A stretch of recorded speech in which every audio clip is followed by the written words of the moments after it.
Chelsea? What are you doing out here? Just looking at the internet. Out here? Why? So I can enjoy nature. Right. Want to join me? Sure.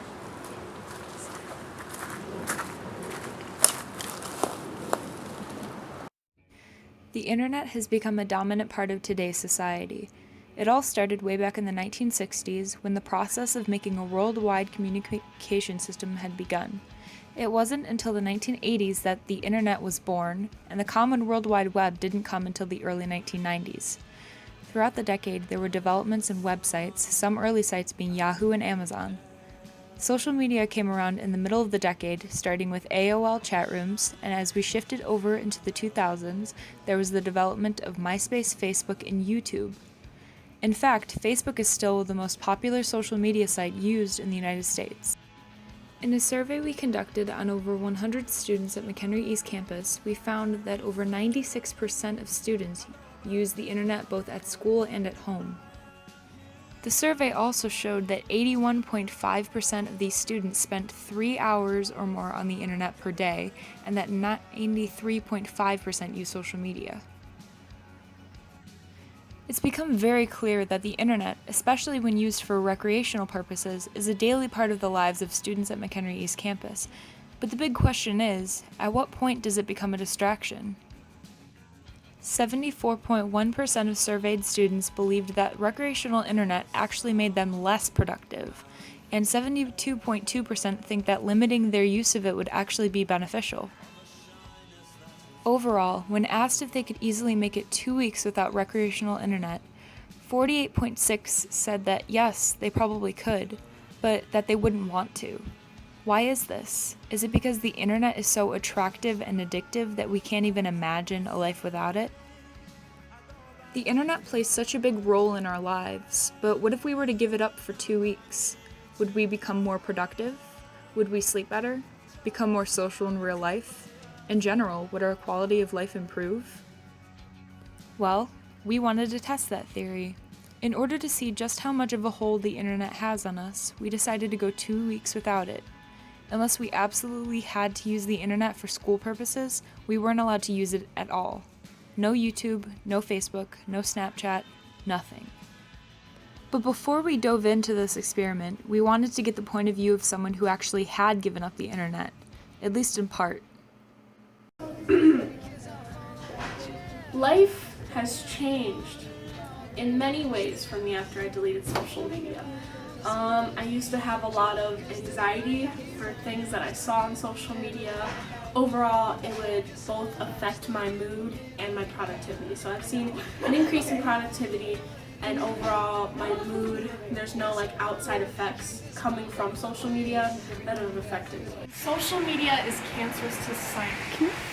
Now, let me tell you why. I think that there's a lot of communication that goes on in social media that is just kind of detrimental to society and kind of detrimental to a person developing their own individualistic views. I think that people on social media kind of paint a picture of who they want to be, which is good in some aspects, but also I think it affects negatively how people first see each other, first impression.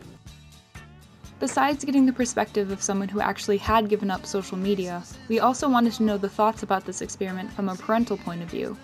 Yeah, it's hard to imagine a world without it, but, thinking back, it's, we didn't rely so much on it, and the news that you got was from the news or magazines. You didn't know everything right now.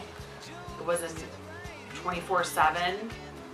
I think my expectations would be that for Emily, not using the internet for 2 weeks for recreational purposes, she probably will get much better sleep, get to sleep sooner or earlier, interact with her family a bit more.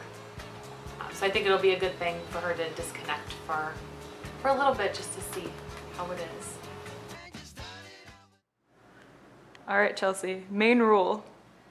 No internet connection unless you need it for school. That gonna be difficult for you? Probably. It'll get easier. user of the internet? So I guess going into this, like, I'm actually excited because I do use the internet a lot. It's probably the most prominent part of my day. Like, I come home from school, I watch YouTube for hours, and I go on like Facebook, Tumblr, Twitter, stuff like that, and I just kind of like scroll for hours. I go on Pinterest. It's a lot. Myself the excuse like you can have till 4 to just chillax and recover from the day, and then you can start your homework. I don't read as much as I want to. I don't like draw as much as I want to because I'm always distracted by my phone and the internet and stuff like that. That I'm kind of excited to just get rid of the internet for 2 weeks and actually not have the option and therefore be way more productive. I'll probably get better sleep because I won't be on my phone and I won't be staring at a screen. I'll be doing more homework that I haven't been. As we began the experiment, we didn't only want to know the social aspect of the internet's impact, we also wanted to know how the internet actually affects our brain. There are now, with new diagnoses, they have found, yes, there are addictions, but that people do get addicted to electronic devices and addicted to social media. They stop using it. I think it probably have like some classic withdrawal symptoms. Just like with anything else, if you're using something frequently or engaging something frequently, it's difficult with that transition drug. But I think internet in specifically has shown a lot of reasons why it can be like a drug. Unfortunately, a process addiction, which is kind of what a lot of clinical people will refer to it as, process addiction really isn't in our DSM-5 yet, and that's really kind of how we diagnose things. That engagement with social media and our cell phones releases a chemical called dopamine. That's why when you get a text, it feels good. Dopamine is the exact same chemical that makes us feel good when we smoke, when we drink, and when we gamble. In other words, it's highly, highly addictive. In terms of being away from something, that initial burst is way more difficult. Like probably within that first 24 hours, maybe 48, everything comes really quickly. Day 1 of my 2 weeks without the internet. It started off actually surprisingly well. I just left my phone on the charger after I woke up, and I spent like maybe 2 hours without even looking at it. It was just out of my mind. I had other things to do. It's hard, even when you start and then try to put it down, right? Like games keep coming up and you want to keep playing, right? And so putting that stuff away. Or when I talk to people and they hear a notification, immediately have to look and see what it says, which isn't really great socially or for your brain. Going into this project, we knew that not everyone would agree with our arguments regarding a decrease in recreational internet use, especially when we stated that it could boost productivity. Should we limit our use of internet? I think it's fine where it is. It's not like the people that are addicted to it would find a different route and, have better lives, be more productive. They would just probably find something else to be addicted to. I'm not as freaked out as I thought I would be, I guess.